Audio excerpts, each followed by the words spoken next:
एक राजा नल और रानी दंपति थी। एक दिन महल के नीचे एक बुढ़िया माई संपदा को डोरो बांध रही थी और संपदा की कहानी कह रही थी। बोलो हाँ।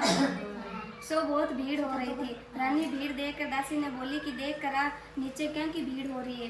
दासी देखकर बोली कि एक बुढ़िया माई सोले दाना ने जो का हाथ में लेकर संपदा की कहानी सुनावे है और काचा सूत को सोले तार का सोले गांठ को हल्दी में रगड़ो डोरी बांटे है जी को कंठा में बंद हो जावे है जी से बहुत संप्रदा हुआ है। यह सुनकर रानी भी डोरो मांग कर कहानी सुनकर हार को बांध लियो। राजा बाहर में से आयो, घरा में डोरो देख कर पूछो कि यो के बांध रखियो है। रानी बोली यो संपदा माता को डोरो है, इस पर बहुत संपदा हुए। राजा बोलियो रानी आपा ने तो बहुत धन संपदा है, इतना हीरा मोतिया के गहना में यो डोरो अच्छो होने लागे, सो इन्हें खोल कर रख दो। रानी बोली मैं तो डोरो कोनी फेंकूं। राजा मानियो कोनी और डोरो तोड़ कर फेंक दियो। उस दिन राजा ने संपदा माँ ने संपदा माता दिखी और बोली कि मैं तन छोड़ कर जाऊं, अब तेरे घर आपदा आसी, तेरे धन का कोयला हो जासी, हाली बाल्दी का घरा चालशा जासी, उगे उग का दातन की जगह काठ को दांतन आसी, सोना की झारी माटी की हो जासी, जीमण का थाल बंद हो जासी। दूसरे दिन राजा उठ के देखियो तो सारा धन का कोयला हो गया, सब कुछ भी यहीं हो गया। राजा रानी ने बोलियो कि थे थारी सखियां के चाल जावा। रानी पीहर चली गई,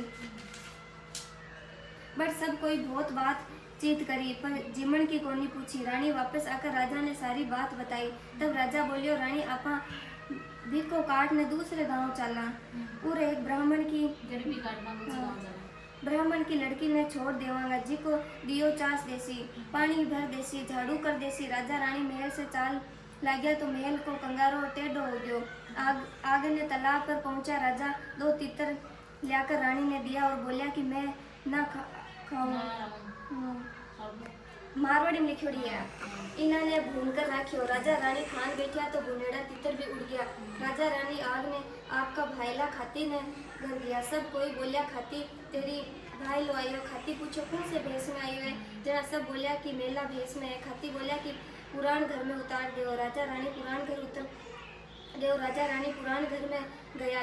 बैठा सोना का बछेला पड़ा था, जिका ने जमीन खागी। राजा रानी बोलिया कि उर से चलो नहीं तो अपन चोरी से लाग जैसी।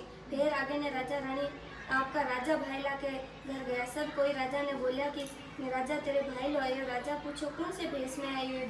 सब बोलिया कि मेला भेष में। सब बोलिया कि जब राजा बोलियो मेरा पुराना महल में उतार दो। पुराने महल की खूंटी पर 1.25 करोड़ को हार टंगियो थी, जिको राजा रानी के जाता ही दीवार निगल गई। जब राजा रानी ने बोलियो कि रानी अट से भी आपा चाला नहीं तो हार चोरी सी लाग जैसी, उठ से भी वे चालिया गया। सब कोई राजा ने बोलन लग्या कि तेरा भाई ला हार चुरा लियो। राजा बोलियो चोर तो कोनी हो पर गरीबी के कारण लेगो होसी। राजा रानी बट से आपकी बहन के गया। सब कोई बोलन लग्या कि तेरा भाई आया है। बहन पूछी कि कौन से भेष में आया है। सब ने बोलिया कि मेला भेष में आया है। जब बहन बोली कि सरोवर की पाल पर उतार दे और राजा रानी सरोवर की ताल पर उतर गया। बहन भाई के धन को घड़ी भर कर लाई। भाई जिया ही देखने लगे धन का कोयला हो गया। भाई बोलियो कि यो घड़ो उर ही गाड़ दे। उठ से राजा रानी का बगीचा में गया तो बगीचा में पैर रखता ही बगीचो हरियो हो गो।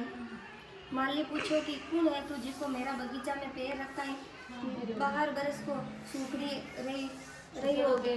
राजा बोलियो कि मैं तो भिखारी हूँ, तू राख लेसी के। माली उन्होंने राख लिया। रानी बोली कि मैं 4 काम कोनी करूँगा, दियो कोनी चोसू, बिछोना कोनी लगाऊं, झूठा बर्तन कोनी माजू और झाड़ू कोनी दूं।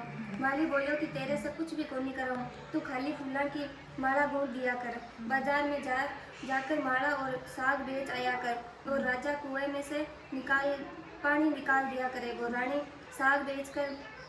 साग बेचने बाजार गई। लुंगिया ने बोली कि साग ले लो। जना लुगाया बोली कि मैं अभी कहानी सुना हाँ, तू थोड़ी देर ठहर जा। रानी पूछी कि आप क्या की कहानी सुनो। लुगाया बोली कि संपदा माता की। जना रानी बोली कि मैं भी संपदा माता की कहानी सुनूं। पर राजा संपदा माता को डोरो तोड़ फेंक दियो। जिकासु बाहर बरस होगा संपदा माता मारे पर नाराज होगी, पर अब भी मैं मारे ओजू आ जावे तो मैं डोरू ले लेऊं। उही दिन राजा ने सपनों आयो कि संपदा माता बोले मैं तेरे आऊंगी। राजा पूछो कि मैंने कहीं बेरो परसी। संपदा माता बोली कि सवेरे जब थे कुओं घारी जाओगे जब पहली बार जो की छड़ी, दूसरी बार हल्दी की गांठ, तीसरी बार काचो कुकड़ियों निकलेगो। जद थे जान जाजो संपदा माता आगी और रानी ने डोरा कर घना चाल जाजो। दूसरे दिन सब भैया ही हो रानी ने डोरो ले लियो। संपदा माता उन्हें बहुत धन दियो। राजा माली ने बोलियो कि मारा 12 बरस पूरा हो गया, अब मैं घना जावा। राजा माली ने बहुत धन देकर आपकी बहन के गया। ओजू सब बोलिया तेरो भाई आयो। बहन पूछी कौन से भेष में? सब बोलिया बहुत धन दौलत लेकर आयो। बहन बोली कि मेरा नया महल में उतार दो। पर राजा बोलिया मैं तो सरोवर की पहाड़ ही उतरूंगा। बट बैठ कर गाजोड़ा धन निकालियो, देखा तो हीरा मोती बनगा। बहन ने धन को घड़ो और बहुत धन देकर उठ चलिया गया। आगे ने फिर आपने राजा भाई लाके गयो। लोग बोलिया राजा तेरो भाई लो आयो। राजा पूछो कौन से भेष में आयो? सब बोलिया बहुत धन दौलत लेकर राजा बाजा सुनायो। राजा बोलियो मेरा नया महल में उतार दो। पर राजा रानी उतरिया कोनी, बोलिया कि मैं तो पुराना महल में उतरूंगा। बट जाकर देखियो दीवार निकलती थी, जिको हार पाछो खूंटी पर टंग्यो है। राजा आपका भाईला ने बोलियो मारी दिन दशा खराब तो हर कोई हार दीवार निकल गई। अब दिन फिरगा तो पाछो दे दी, थारी हार लेवी, मारो कलंक उतार गयो। पच बटे सु राजा रानी अपनी खाती भाई ला के घर गया। लोग बोलिया ने लाग्या खाती तेरो भाई लो आयो है। खाती पूछो कौन से भेष में आयो? सब बोलिया बहुत धन दौलत लेकर गाजा बाजा सो आया। खाती बोलियो कि मेरा नया घर में उतार दो। पर राजा उतरियो कोनी, बोलियो मैं तो पुराना घर में उतार देवा। बट गया तो देखियो बर्छी बासला जमीन खा गई थी, जिका पाछा दे दिया। राजा खाती ने बर्छी बासला पाछा संभाल लिया। बोलियो कि मारा दिन अच्छो आन से थारी चीजा पाछी मिल गई। उससे राजा रानी तालाब पर आया, देखा तो दोनों तितर बुनेड़ा पड़ा। उठ रहा अपने महल में आया, देखा तो कंगारू भी सिद्ध हो गयो और सोना की झारी उंगल की दांतन थाली बल्दी पाछा आ गया। भगवान रा पनपावड़ा पाछा आन लग गया। ब्राह्मण की बेटी ने छोड़ना था, जीकी ने आपकी धर्म की बेटी बना ली। भी को विवाह कर बहुत धन दौलत दिया।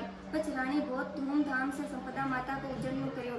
16 ब्राह्मण या जिमाई सीरापुरी की रसोई कराई। हाथ जोड़कर संपदा माता ने बोली कि हे संपदा माता तू मन ऊंची बड़ी करी, मत ने ऊंची बड़ी करूँ हूँ। संपदा माता राजा रानी ने जी को भीख दियो, उको कोई ने मत दियो। जिसो धन दौलत गई उसी सब ने दी। कहता सुनता ने अपना सब परिवार ने दी। मालन थी उके 4 वर्ष को बहुत सुंदर लड़को थो। मालन की सासू ने बहुत दुख देती। एक दिन सासू ने दोनों घर से निकाल दी। दोनों जना उठ से चलिया गया। चालता चालता दूर जाकर गाछ के नीचे बैठ गया। गाछ के सामने विनायक जी को मंदिर थी। दुनिया दर्शन करने आती, जी की उन्होंने प्रसाद बांट जाती, जीका ने उन्हों को पेट पर भर जातो। दोनों जना बैठा ही रहने लागा। विनायक जी को बहुत सेवा पूजा करने लागा। एक दिन मालन सोची कि आपा जंगल से फूल लाकर पूजा की सामग्री और प्रसाद बेचा तो आपा ने बहुत पैसा आने लागसी। वे लोग दुकान खोल ली, खूब बिक्री होने लगी। बच वे बिक्री करने ताई आदमी राख ली और आप विनायक जी की सेवा करने लागे। धीरे धीरे कमाई होने लगी तो मकान करा लियो, मुनीम गुमास्ता राख लिया और बड़ी दुकान खोली। लड़का ने पढ़ने भेज दियो। लड़को पढ़न जातो बट राजा की लड़की भी आती, उससे बहुत दोस्ती होगी। लड़को राजा के घर भी जान लागो। जी की वे लड़का ने इतना सुंदर देखकर अपनी भाभिया ने बोली कि मैं तो इससे ब्याह करूंगी। भाभिया बोली कि आपा राजा हाँ ओ मालन को लड़को है, इससे ब्याह करना आपनी इज्जत चली जासी। पर लड़की मानी को नहीं, बोली कि मैं तो प्रतिज्ञा कर ली कि इससे ही ब्याह करूंगी। भाभिया आपने सासू ससुराल जाकर बात बताई। राजा बोलियो कि ठीक है, प्रतिज्ञा कर ली तो आपा ने करनू पड़सी और खूब धूमधाम से लड़की को ब्याह बहुत दायजो दियो। मालन बहुत राजी हुई। बेटा बहू ने आता देखकर पहले विनायक जी के मंदिर में धोख गिराई, बच्चे घरा ले। सारा गांव में ढिंडोरो पिटवायो कि विनायक जी की सेवा पूजा करने से दुखी आदमी भी सुखी हो जावे। यह सुनकर और भी दुनिया दर्शन करने लगी और बिक्री और भी बढ़ने लगी। वे बेटो काम संभालने लगी। मालन भी सेवा पूजा करने लगी। बटी ने सासू ने अंधाता और पड़गो जी को रुलता एक दिन अट आ गया। आकर लड़का ने बोली कि मैंने नौकरानी राख लियो, खाली रोटी कपड़ा दे दियो, मैं सारो काम कर दूंगी। लड़को राख लियो। दोनों एक दूसरा ने पहचाना को। मालन थोड़ी सी देर में पूजा कर आई, देखियो तो सासू काम करे है। सासू ने पूछी थे अट काम क्यों करो हो। सासू बोली कि अट को सेठ ने नौकरी राखी है। जब बहू बोली सासू जी यो तो थारो ही पोतो है या थारी बहू है जो आपनो ही मकान है थे तो माँ ने काट दिया था पर विनायक जी हमारी लाज राखी। सासू बहुत शर्मिंदा हुई बोली कि मेरी करनी मैं भोग ले। बहू बोली सासू जी अब थे अठी रहो पोता का सुख देखो। सासू बैठी ही रहने राखी। धन दियो जिसो सब ने दियो कहता ने सुनता ने अपना सारा परिवार ने दियो।